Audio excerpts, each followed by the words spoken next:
Welcome to a new wave of entrepreneurship. I'm Latifa Farah, Associate Creative Producer at Venture for Canada and the producer of a new wave of entrepreneurship. The focus of this podcast is to hear from changemakers and Canadian entrepreneurs to learn about how they've developed their entrepreneur mindset and skill. We'll be chatting with CEOs, founders, and successful business leaders about their career journeys. We're excited to dive into these conversations about how to foster your entrepreneurial mindset and drive. We are really excited to have Benjamin Bergen, who is the president of the Council of Canadian Innovators, and his colleague Dana O'Born on the Venture for Canada podcast and New Wave of Entrepreneurship. Benjamin and Dana, how are you doing this morning? I'm doing great. Thanks for having us, Scott. First off, a very broad question in terms of your work. Can you describe the Council of Canadian Innovators at a high level? What is your mission? What is your mandate? Yeah, so great question.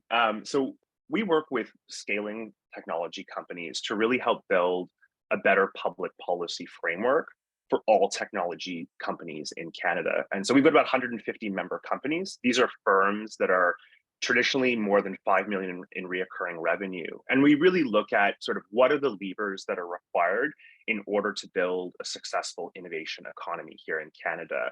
And really what that's about doing is championing domestic technology companies. And that's really what most successful innovative countries do in the world. So thinking about places like Israel or South Korea or the United States. And so our work really is to engage and work with federal governments and also provincial governments as well, and really helping to bring companies and CEOs' perspectives into that discourse. There are many different industry councils in Canada. Most notably, I think of the Business Council of Canada, and there are many lobbyists in Ottawa. What was the gap that you set out to address when you went and created the Council of Canadian Innovators? So I think we should give a little credence to our chairs who are the real founders of the organization. So Jim Balsillie and John Ruffalo. But indeed, you're correct. There are lots of people who advocate for a lot of issues in Ottawa. Look, we really recognize sort of a big gap in the technology ecosystem. So there was the startup community, which is, heavily supported and subsidized by a lot of the incubators and accelerators across the country. And then you kind of make this big jump over to the foreign multinationals and incumbents that have been around for a very long time. And so sort of sandwiched in between those two groups was this sort of unvoiced group of companies who were successful, despite or in spite of government support. And they had been successful in their own merits and growing really quickly. And I guess really that's the genesis of this conversation around scale-ups in Canada. And so to Ben's point around the 5 million and reoccurring revenue threshold and above, a lot of those companies just didn't have a voice. And so wrapping a community around a group like that have different needs from government at different stages of growth, different requirements in terms of the public policy meter in Canada. And we're also looking to network and, share a voice in Ottawa, in different legislatures across the country. So we really look to occupy that segment of the tech ecosystem. And lo and behold, we've had some great companies that have graduated from the startup world into this space. And as we see some of this boom happening across the country, hopefully, that space continues to grow, and we get to continue to working with those companies. One of the things we were talking about in the pre-show is how the Council of Canadian Innovators is in essence a startup itself, that you two were the first initial employees of the organization. You started it from the ground up, and you built it into a national organization that is involved in engaging not just the federal government, but provincial governments across the country, from Alberta to Quebec. And you really built a national organization from scratch. Can you tell us a little bit about what has that journey looked like over the last 4 or 5 years? How have you created this national organization? Yeah, so, it originally just started off with, myself being sent an Excel doc from John Ruffalo saying, these are 16 companies that are interested in kind of engaging in public policy and potentially, joining the council. So it started off really just with an Excel doc, and actually my laptop from university is kind of how everything sort of originally got going. And since then, we've grown to almost 150 member companies in multiple jurisdictions. And what that looked like really was us just finding kind of one issue originally to begin with at the federal level, and that was really around access to talent. And using that to help kind of mobilize and bring people together. And we don't sell a product, we really just sell ideas in the hopes of creating a better kind of tech ecosystem. So it was about getting people to buy in to the ideas that we were bringing forward, and through that, beginning to draw sort of media and attention and bring folks towards us. And really, the big shift happened for us as an organization, where we kind of went from sort of 5 employees to now 14, is really around COVID. And a lot of that actually was the work that Dana was doing in terms of our response to COVID. And originally we had just, in kind of February of 2020, just decided to create like a little kind of Slack channel and group people talking about how to deal with some of the challenges around COVID, from supply chain issues as it was dealing with China and a few other like work policy things. Then, lo and behold, obviously we arrive in March and it sort of consumes everything. And really, we ended up being ecosystem connectors to the government and tech companies, and not just our member companies. We kind of decided to open up our doors.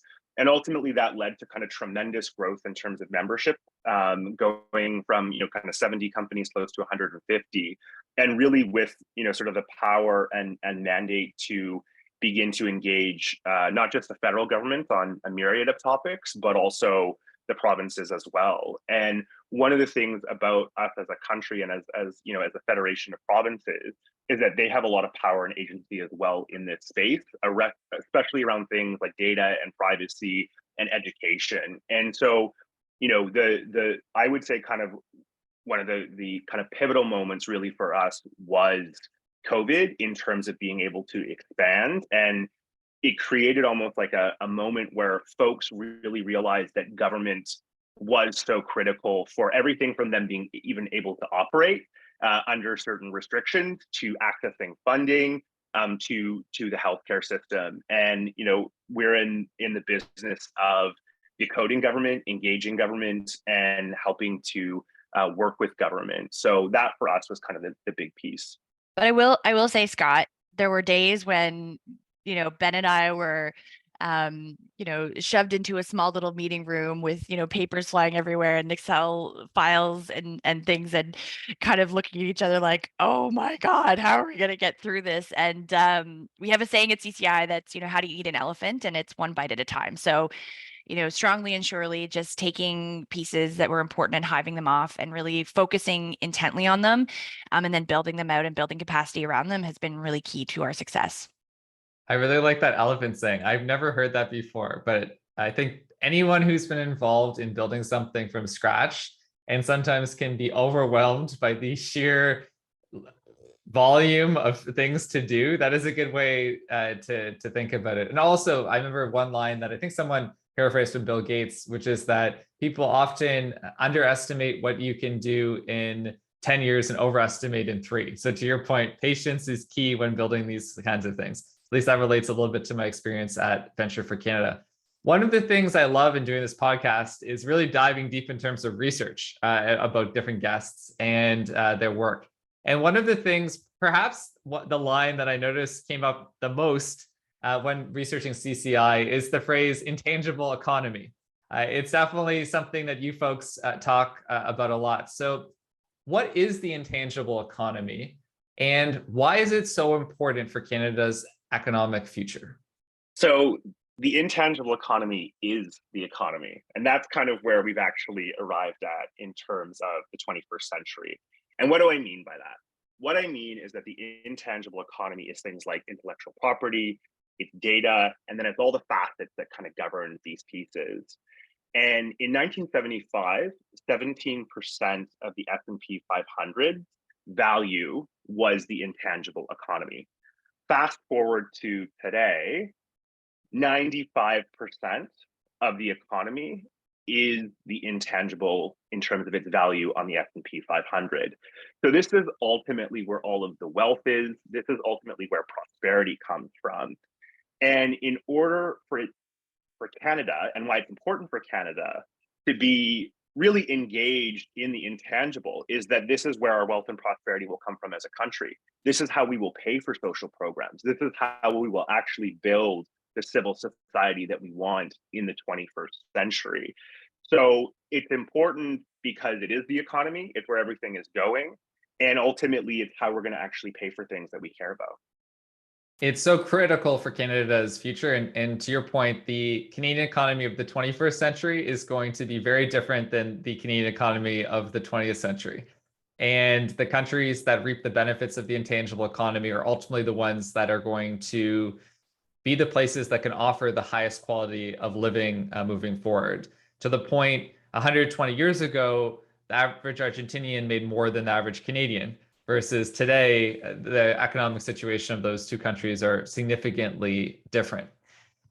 Going back to one point that you talked about earlier, which is the importance of talent in fueling the innovation economy. I saw it's one of the three main pillars that your organization advocates on. It's very core to the work of Venture for Canada, which is around fostering the entrepreneurial skills of young people and fostering more talent for the Canadian economy. What do you view as some of the greatest challenges that your member companies are facing when it comes to talent? And what are some specific wins that your organization has had over the last couple of years as it relates to government policy and innovation and talent? So in terms of challenges that our member companies are facing around talent, this is actually kind of interesting because, 6 months ago, I would have had a very clear answer for you, right? Ability to find kind of anyone in sort of any role within the tech space is a real challenge. So looking for, software engineers, looking for, folks who have sales capacity, looking for senior leadership. However, in the last 6 months, obviously, given the way that the economy is beginning to kind of shape and shift a bit in terms of whether we're going to enter a recession, we are hearing some of that kind of alleviating pressure from our member companies on, let's say, poaching that was occurring and some of those other challenges. So I think there's a bit of a question mark in terms of what the totality of that will look like, let's say, another 6 months from now. But where our companies are still communicating challenges is really finding senior leadership or senior skills. So looking for, let's say, CTOs, CFOs, those folks that really have the capacity to take a company from, let's say, 1 million to 10 million to 100 million to 1 billion. And oftentimes, because we don't have a lot of that capacity here in Canada, you have to go overseas to get it. And so one of the things that we worked on, and something that Dana championed and was really behind, was the Global Skills Visa. So that's that visa program that allows highly skilled workers to enter Canada in a 2-week processing time. And that's been huge for our member companies to be able to bring in 1 or 2 people that really have skills that they just couldn't find in this country, and ultimately are able to end up building a team around and building capacity for their organization. And so, as we mentioned in the digital, economy piece, the intangible economy is everything. That if we don't have these highly skilled workers to help build these companies, we're not going to be able to play, the wealth and prosperity game of the 21st century. And if I can just jump in, Scott, on that too, I think it's really interesting. There are some statistics out there, backing up this concern that our CEOs have shared. One of those reports that we often lean on is one by the ICTC, which forecasts that by 2025, employment in the Canadian digital economy will reach about 2.26 million. And that's going to result in the triggering of a demand of an additional 250,000 jobs. So, there's all of these other forces at play, but these companies simply can't grow if they don't have the talent to build out these teams and, deliver their services. And numbers like that are really, really interesting to examine as we, hear it anecdotally from our CEOs, but also see those stats coming from the research side as well. And all of this is in the context of the fact that Canada has a rapidly aging population. That if it wasn't for immigration, I recently read Canada's labor force would actually be shrinking right around now. We're right on the precipice. Shifting gears a little bit to a different topic, which you folks also are experts in, which is intellectual property.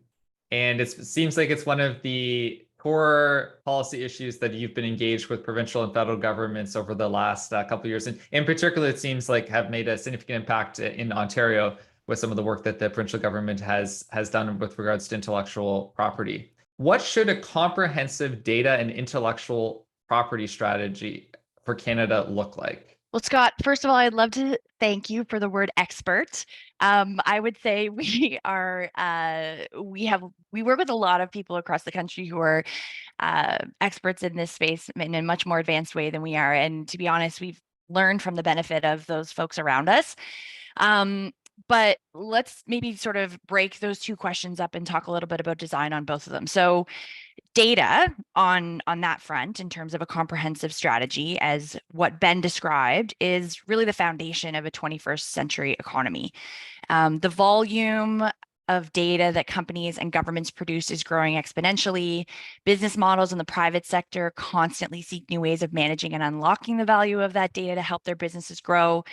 So in this regard, there are sort of two important areas that I would just drill down on for the purposes of this conversation in terms of where government needs to play a role. So one, that the correct protections are set by regulation and how that data is used in the private sector.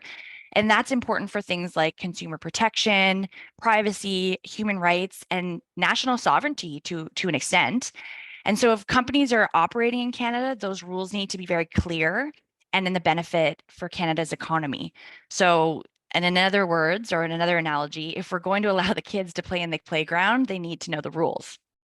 The second piece to that is that there's also the consideration of the data that's produced and governed by the government themselves. So defining clear rules on how that data is managed and potentially interacted with on the private sector, for positive economic benefit or for improved policy development and civic engagement. Those things all need to be under consideration as well. But broadly speaking, to sum up those 2 points on the data side, I think a data strategy for Canada should be one where the rules are clear, often defined by standard setting, and one that's designed to protect our prosperity, our security, and our values. Now, on the question of IP or intellectual property and a strategy for Canada, a lot of the value derived in an innovation economy comes down to who owns what. So this concept of innovation itself is the commercialization of ideas. And in order to see value of that commercialization, it needs to be protected. And the tools to protect those ideas come down to patents or intellectual property strategies to ensure that protection. So you're indeed right. There's been a lot of activity with different governments, Ontario, and a little nod to the federal government as well on developing what's called the Innovation Asset Collective. I'll unpack that in a moment, but when we look at the tech activity that's taking place across Canada over the past few years, it means that there's a lot of ideas that are being commercialized. So how do we protect those ideas and ensure that they are benefiting the local economy? So the Innovation Asset Collective was set up by the federal government as sort of a sovereign patent fund of sorts. Indeed, you're correct. The Ontario government has recently set up what's called IPON, an acronym that stands for IP Ontario, which is Ontario's new IP agency. But we've also seen a number of other jurisdictions, British Columbia and Alberta, starting to consult on this idea of an intellectual property strategy for the provinces. But I would say that there are still a few missing pieces to kind of bring together this whole comprehensive concept that you talk about, and in order for Canada to have a fulsome strategy. And that includes things like incentivizing patent development through R&D programs. So one of the things that CCI advocates for is eligible tax credits under the SHRED program, or the Scientific Research and Experimental Program. Another consideration is that big government funding envelopes should also include conditions for IP strategies for projects that either generate R&D or further innovation products or services. And as we kind of open this conversation talking about different jurisdictions and how Canada can really pull ideas in and make them work here, we see that countries have been doing this for a very long time. And at CCI, we kind of also have this saying, which sums it all up, that innovation without an IP strategy is simply just philanthropy. You've clearly been asked that question in the past, and it was a very thorough answer. Well, it's interesting if I could just jump in because some of this stuff is very technical and it's important to also kind of translate that technical stuff into an understanding of how it impacts all of us, right? So, I mean, we talked a little bit about about COVID briefly before, but no one was really talking about IP or really understood what it meant. And then all of a sudden we had this conversation around patents when it came to vaccinations. So now it's kind of coming into public discourse, but that whole sort of style and work of the economic base really also is part of this whole innovation conversation as well. Also on the topic of intellectual property and Sidewalk Labs, one of the things I've noticed your organization has spoken a lot about over the last several years is the tendency by the federal government and federal agencies and provincial governments to give money to international or foreign corporations to set up R&D shops in Canada. And some folks and policymakers or people in tech ecosystems can say there's a huge benefit to this. So for instance, I'll share, so there's somebody from who I interviewed earlier who this week who was very active in the gaming sector. He does not work for Ubisoft. He has his own private company. And I asked him in the green room, the pre-taping, why does Montreal have such a large gaming sector? And he's an expert on this. He's paid by governments around the world to go and advise on how do you create gaming ecosystems from an economic development level. And his argument was the government of Quebec in the 60s and 70s and 80s made significant investments in building a huge Ubisoft presence in Montreal. So now I think he said they employ 4,000, 5,000 people. And consequently, now there are all these other independent Quebec-based gaming companies, including himself, that have sprung up from this initial investment. That being said, I'm in some ways playing devil's advocate. I understand the cons of it. I'm just voicing his perspective. What are your thoughts on these kinds of government initiatives that promote foreign direct investment in R&D activities within Canada? What are your concerns? What do you think policymakers should be doing?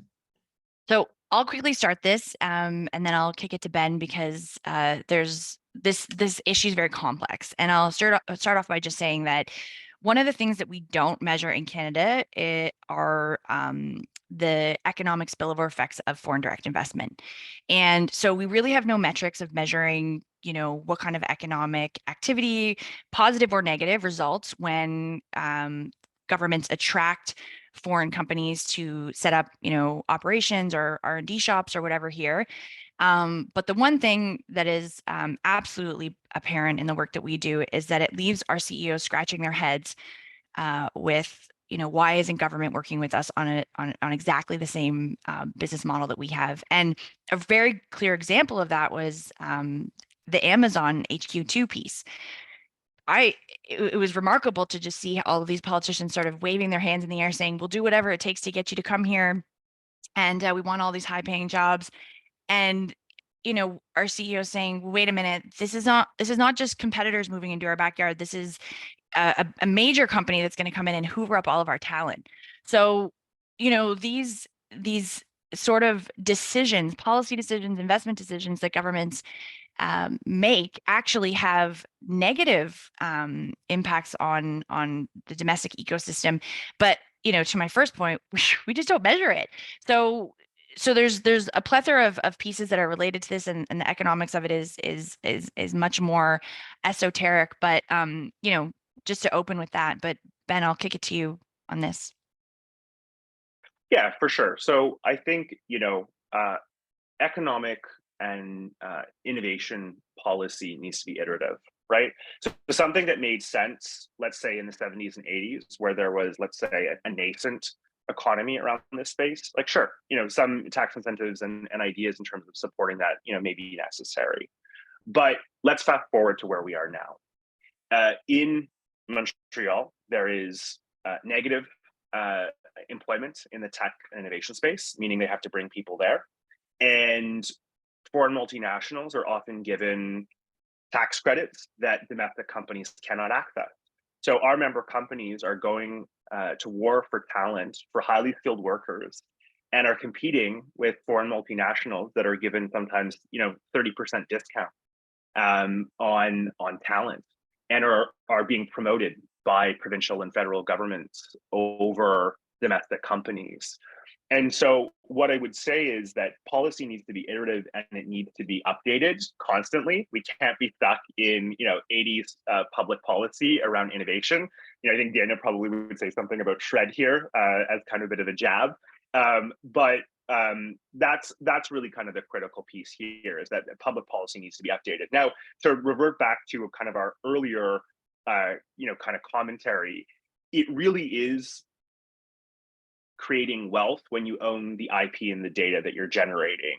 And the Ubisoft, comment that you're making is none of that's residing in Quebec. And so yes, it's maybe creating, and I'm using air quotes when I say the word creating, because we know that there's negative employment on the island, is a job strategy. And a job strategy is fine if that's what you want to do as a government, but you're not playing in the wealth and prosperity game. It is only in the ownership of the idea and the IP that you're actually able to generate real wealth and prosperity. So I think it's a bit short-sighted in terms of us supporting foreign firms over domestic. We as an organization don't believe in autarky. We don't believe in shutting the border and not allowing foreign companies to come here, but providing them with sort of massive incentives is not actually how you grow an innovation economy. I grew up in Nova Scotia, and growing up in the 90s and 2000s, the strategies of local provincial governments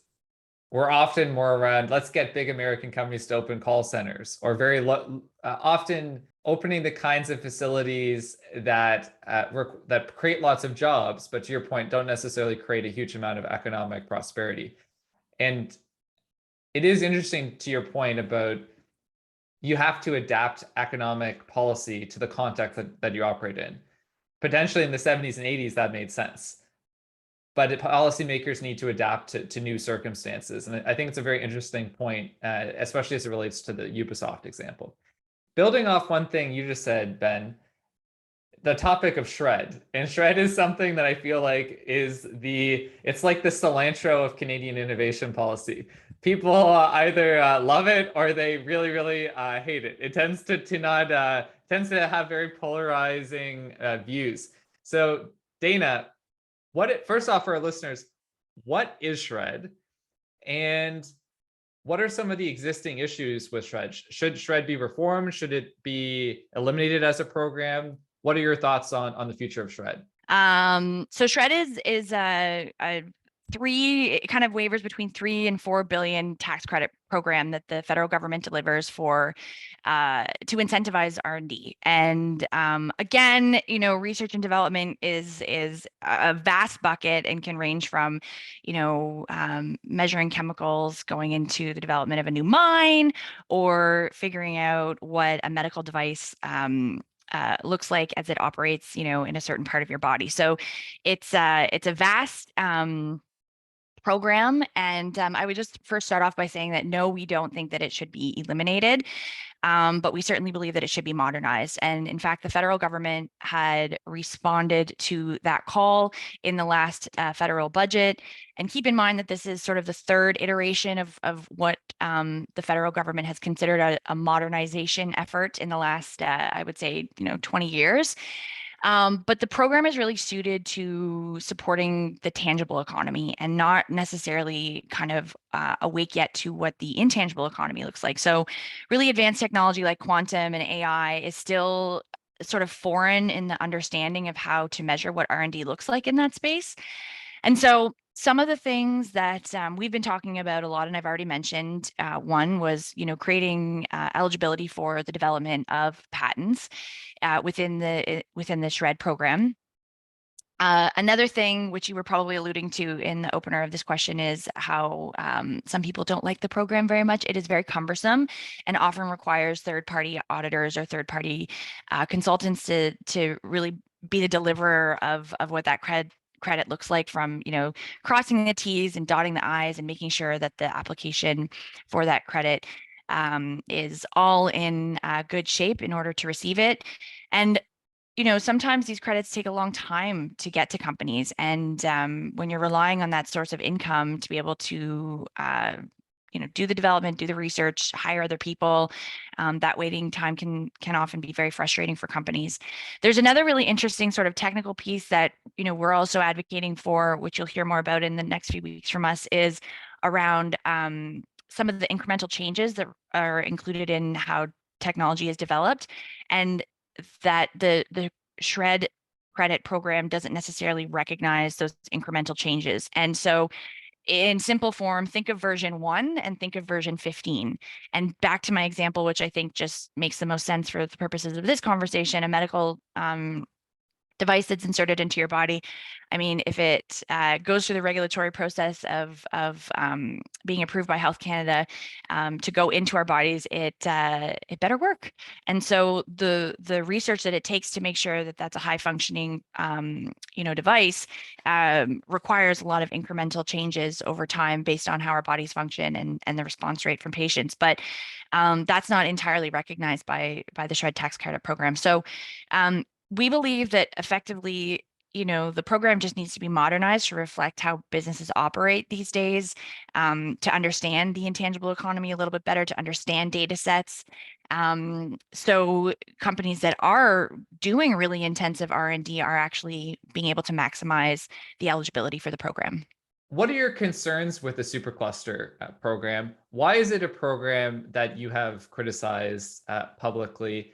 And what would you suggest policymakers should do when considering the future renewal of potential funding for the global supercluster initiative? What I would say about superclusters or clusters or global clusters is initially we were cautiously optimistic, right? The chair of our organization actually gave a positive quote on the news release, but what it signaled in his quote was that they had to make sure that they got the governance structure correct in the superclusters in order for them to be successful. And this kind of ties back to actually some of the comments that Dana made earlier around IP and data. And if you look at how the clusters were set up, each one of them has kind of their own governance structure and IP and data. Each one of them kind of has their own maturations in terms of what that looks like. And the rules of it, as sort of dollars were beginning to flow, were never kind of clearly laid out. And our kind of criticism of it is one, it's about strategy. It's about figuring out how do we capture the value that's being generated out of Canadian taxpayer dollars, like how do we get our best return on investment?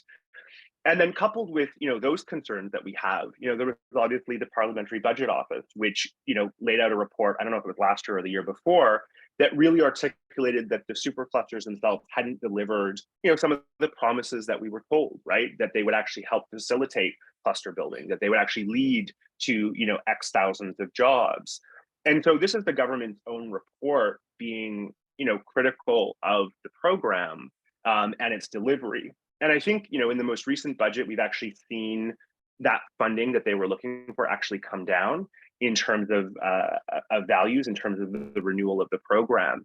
And really, our articulation is that if those dollars are not, going to building, a cohesive strategy in, specific regions around IP and data, then, looking at other ways of deploying that capital might be a better way for Canada to get a return on its investments. And so, we as an organization look at all programs critically. We provide carrot and stick to government. So we'll say super nice things about things that are working and that our member companies are super supportive of.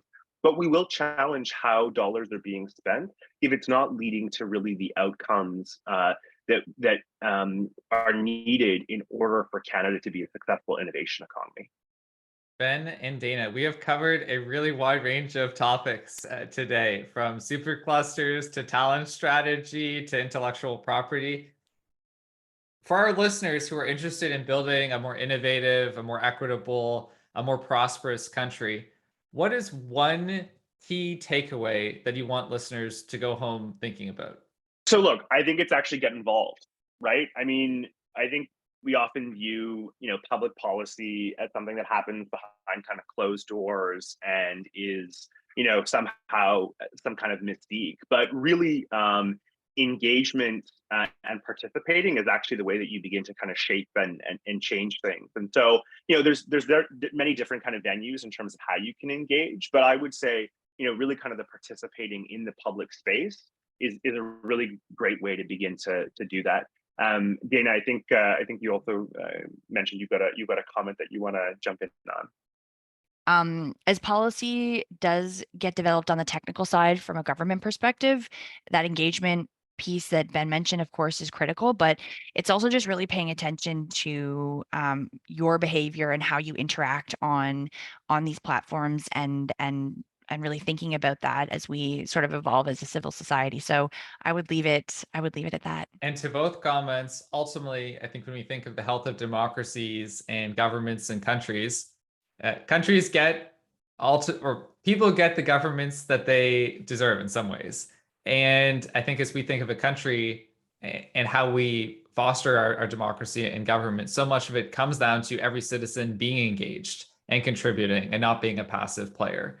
And when we think of the significant challenges Canada faces in the 21st century, it's recognizing to not pass the buck on to other people, and that all of us have an onus of getting involved and engaged. So I think that is a great note to end on.